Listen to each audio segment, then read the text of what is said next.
कैसे आप सब। आज हम शुरू करने जा रहे हैं अपना प्रोग्रामिंग लेक्चर C++ का। मैं हूँ आपके इंस्ट्रक्टर मुस्कान फ़याज़। चलते हैं हम अपनी नेक्स्ट स्लाइड पे।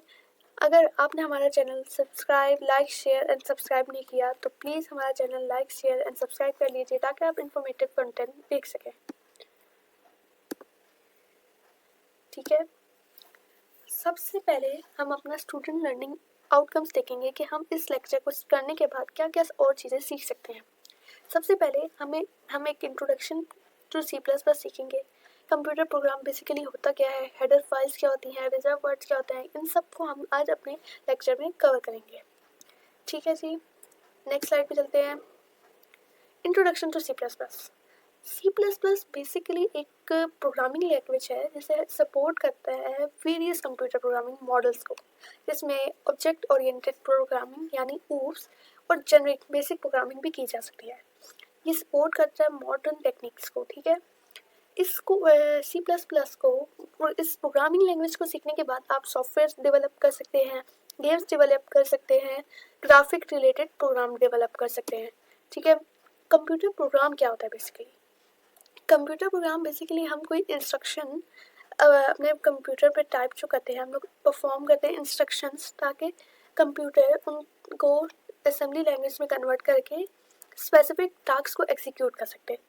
अब जैसे बेसिकली हम बताते हैं कंप्यूटर को कि वो क्या करे। अब आप माइक्रोसॉफ्ट वर्ड खोलते हैं, उसमें आप क्रिएट करते हैं डॉक्यूमेंट्स। ये माइक्रोसॉफ्ट वर्ड एक प्रोग्राम है।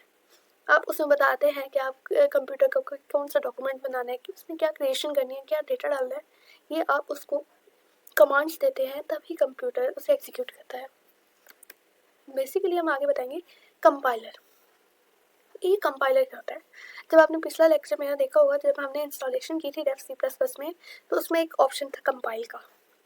कंपाइलर बेसिकली हमारी जो हाई लेवल लैंग्वेज है, जो ह्यूमन रीडेबल लैंग्वेज है, उसको कन्वर्ट करता है असेंबली लैंग्वेज में या बाइनरी लैंग्वेज में या मशीन लैंग्वेज में। ये थ्री, क्योंकि कंप्यूटर जो है बाइनरी लैंग्वेज समझता है 0 और 1, तो उसको हाई लेवल लैंग्वेज से मशीन लैंग्वेज को कंपाइल करने कन्वर्ट करने में कंपाइलर हमारी हेल्प करता है। बेसिकली जो हाई लेवल लैंग्वेज होती है ना, वो सोर्स प्रोग्राम होता है, और जो असेंबली लैंग्वेज होती है वो हमारा टारगेटेड प्रोग्राम होता है।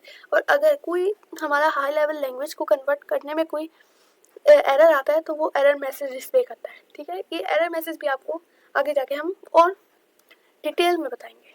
ठीक है, अच्छा, source code and object code. अच्छा, अब सोर्स कोड क्या होता है, ऑब्जेक्ट क्या होता है? अच्छा, सोर्स कोड ना बिल्कुल जो हम अपनी लैंग्वेज में लिखते हैं, इंग्लिश लैंग्वेज में हम लोग जो प्रोग्राम लिखते हैं उसको हम सोर्स कोड कहते हैं। अब जैसे हमने एक हेलो वर्ल्ड का प्रोग्राम लिखा, वो हमारा सोर्स कोड है। जब हमारे कंपाइलर ने उसे ट्रांसलेट किया असेंबली लैंग्वेज में या मशीन लैंग्वेज में, 0 और 1 में, तो वो कंपाइलर हुआ। और जिस 0 और 1 और मशीन लैंग्वेज में वो जब कन्वर्ट हुआ, उसको ऑब्जेक्ट कोड कहते हैं। बेसिकली सोर्स कोड हमारा जो है हाई लेवल लैंग्वेज है। ठीक है, कंपाइलर जो है हमारा ट्रांसलेटर है, और जो ऑब्जेक्ट कोड है वो मशीन लैंग्वेज को कहते हैं, text written in machine language. ठीक है, बेसिकली शॉर्ट सा ओवरव्यू मैं प्रोवाइड कर रही हूँ ताकि आप लोग जब प्रोग्रामिंग कीजिए करें तो आपको बेसिक्स नॉलेज हो, बेसिक डेफिनेशन पता हो, ताकि आप आगे जाके आपको कोई मसला ना हो। फिर भी अगर आपको कोई मसला हो तो आपने प्लीज़ कमेंट डाउन करना है ताकि मैं आपको बता सकूँ उसमें आपकी मैं कैसे हेल्प कर सकती हूँ। नेक्स्ट स्लाइड पे ये है। अच्छा, हेडर फाइल में हम इसका ना पूरा मैं अभी आपको C++ पे इसको पूरा एक्सप्लेन करूँगी। वैसे हेडर फाइल जो होती है ना, हमने जब कोई प्रोग्राम परफॉर्म करना होता है उसमें हमें क्या क्या फंक्शंस चाहिए उसके लिए इंक्लूड करना होता है हेडर फाइल। बेसिकली जितने भी इनपुट आउटपुट होते हैं, स्ट्रीम्स होती हैं, अगर हमने इनपुट आउटपुट करवाना है प्रोग्राम में तो हम बेसिकली iostream.h यूज़ करते हैं। लेकिन ये .h का जो एक्सटेंशन है, ये iostream का, ये C++ में नहीं चलता, तो हम सिर्फ iostream लिखते हैं। ठीक है, conio.h जो है ये कंसोल करता है इनपुट आउटपुट फंक्शंस को। जब हम कोई फंक्शंस यूज़ करते हैं तो हम conio.h बेसिकली यूज़ करते हैं। जब हमने कोई mathematical plus minus power, plus minus नहीं, खैर पावर स्क्वायर रूट, इनके फंक्शन यूज़ करने होते हैं तो हम math.h की लाइब्रेरी को यूज़ करते हैं। ये मैथमेटिकली फंक्शंस को यूज़ करने में आता है। ठीक है, stdlib.h ये भी स्टैंडर्ड लाइब्रेरी फंक्शन के लिए यूज़ होती है। स्ट्रिंग डॉट एच जो स्ट्रिंग्स फंक्शंस को चलाती है, और स्ट्रिंग का जब हम वेरिएबल डेटा टाइप यूज़ करते हैं तो स्ट्रिंग डॉट एच की डेटा टाइप यूज़ होती है। अच्छा, सी टाइप डॉट एच ये लोअर केस और अपर केस में कन्वर्ट करने में भी यूज़ होती है। ये ऑल कैरेक्टर मैनिपुलेटिंग फंक्शन होती है। आयोमेनिक इनपुट आउटपुट मैनिपुलेटर के लिए यूज़ होती है। बाकी ये एफ टाइप जो है ये फाइल फंक्शन के लिए यूज़ होती है। ये आपके पास बेसिकली हम लोग जो ज़्यादा यूज़ करेंगे वो आयो स्ट्रीम है और मैथ डॉट एच है जो ज़्यादा यूज़ होगी, और स्ट्रिंग डॉट एच। ये सारी तीन जो है हम बेसिकली बहुत ज़्यादा आगे चल के यूज़ करेंगे, ठीक है। अच्छा, pre processor directive C plus plus में इसका नाम है प्री प्रोसेसर डायरेक्टिव। ये होता क्या है? जब हमने अपनी एक हेडर फाइल को अपने प्रोग्राम में यूज़ करना होता है तो उसके एक सिंटैक्स होता है, ठीक है। अब जब इस सिंटैक्स में हैश इंक्लूड ये होता है, देखिए ये हैश इंक्लूड, फिर in less than greater than के साइड में हेडर फाइल का नाम आता है, जैसे हैश इंक्लूड आईओसी या hash include less than greater than के साइड मैथ डॉट एच, ठीक है। हेडर फाइल जो है डॉट एच के एक्सटेंशन यूज़ होती है। आयो स्ट्रीम के केस में ऐसा नहीं है, वो आयो स्ट्रीम से ही वो होती है, उसमें डॉट एच का एक्सटेंशन हो तो एरर आता है, ठीक है। और अगर आयो बाकी सब में डॉट एच का एक्सटेंशन लगा देते हैं हम लोग तो ज़्यादा बेटर रहता है। Hash include name header file हम डालते हैं। अब अपने Dev C plus plus open करेंगे और प्री प्रोसेसिंग डायरेक्टिव के ऊपर काम करेंगे। इससे पहले हम एक और चीज़ देख लेते हैं, ये रिजर्व वर्ड्स क्या होते हैं, ठीक है। रिजर्व वर्ड वो होते हैं कि हम इनको अपना एज अ वेरिएबल यूज़ नहीं कर सकते। ये ऑलरेडी कोई फंक्शन के नेम्स होते हैं, कुछ होता है। जैसे अब ये देखिए ब्रेक्स, ये आगे लूप्स में आपको काम आएगा कंटिन्यू। ये जो है हम as a variable name use नहीं कर सकते। जब हम रिजर्व वर्ड्स को as a variable name use करते हैं तो एरर प्रोड्यूस करता है। तो इन नेम्स को name space, go to, if, else, inline, float, enum, इन सब को हम यूज़ नहीं करते एज अ वेरिएबल नेम।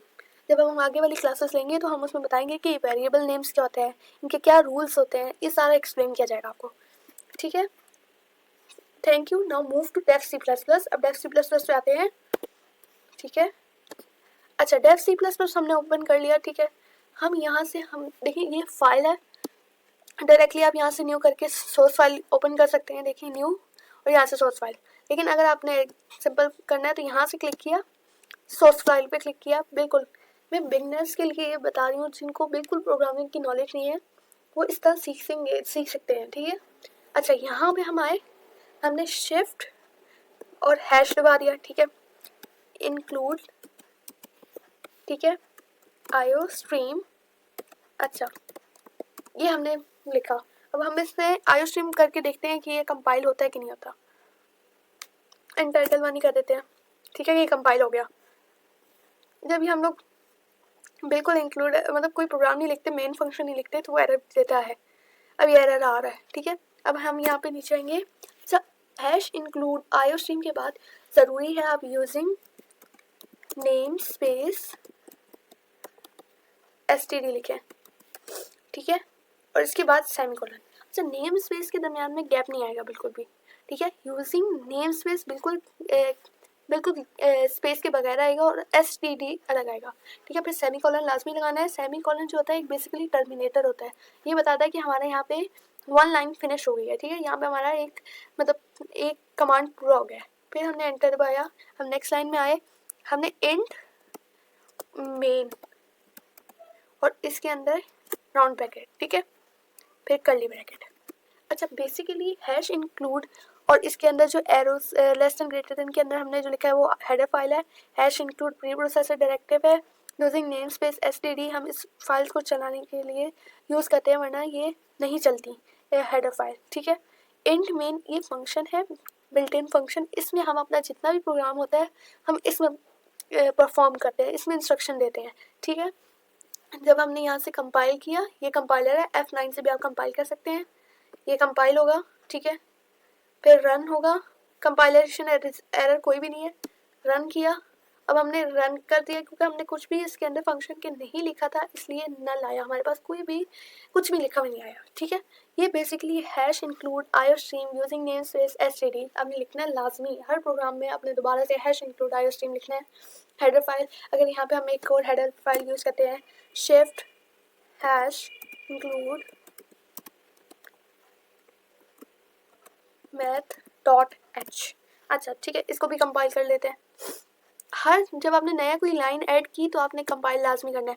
अगर आप कंपाइल नहीं करेंगे और कुछ और आपने लिखा है तो वो डायरेक्ट रन करेंगे तो फिर आपके प्रोग्राम में एरर आ सकता है, या फिर आपका प्रोग्राम ये वाली लाइन एग्जीक्यूट नहीं होगी, जो आपने प्रीवियस एग्जीक्यूट की थी उसी का रन टाइम आपको देगा। ठीक है, रन टाइम एरर आपका नहीं आना चाहिए। ठीक है, जैसे ही हैश इंक्लूड, हमने रन टाइम एरर कोई नहीं है, हमने प्रोग्राम के अंदर कुछ नहीं लिखा तो रन पे भी 0 नल प्रोवाइड करेगा।